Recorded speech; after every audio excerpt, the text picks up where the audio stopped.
Professor Nageswararao గారిపై అనేక కేసులు బుక్ చేస్తున్నారు ఎఫ్ఐఆర్‌లని విన్నాను. అసలు ఏంటి సబ్జెక్టు? అమెరికాలో బిజీగా ఉన్నాను కదా! అంటే చాలామంది కాల్ చేసి ఇది చాలా అన్యాయం జరుగుతుందండి.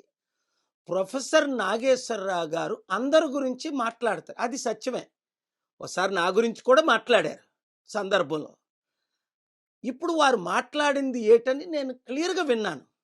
అందులో నాకేమైతే తప్పు కనిపించలేదు. అయినప్పటికీ ఒత్తిడి చేసినందువలన ఆయన మాటలు విత్‌డ్రా చేసుకున్నారట. చేసుకున్న తర్వాత కూడా ఆయన మీద కేసులు పెడుతున్నారంటే అది ఎంత దారుణం. అంటే ప్రజాస్వామ్యంలో ఇంకెవరు మాట్లాడకూడదా ఎవరి గురించి? మరి అలాగైతే చట్టాలెందుకు? ఫ్రీడమ్ ఆఫ్ స్పీచ్ ఆర్టికల్ 19 ఎందుకు? కనుక చంద్రబాబు నాయుడు గారు మీకు బాగా తెలుసు. నేను అనేక సార్లు అమిత్ షా గారిని కలిశాను. కలిసినప్పుడు మీ అందరి సబ్జెక్టులు మాట్లాడుకున్నాం. ఆయన స్టాల్ లీడర్ అమిత్ షాజీ. ఆయన చైల్డిష్ లీడర్ కాదు. ఆయన రైట్ డెసిషన్స్ తీసుకుంటారు ఈ ఈ కొన్ని విషయాల్లో.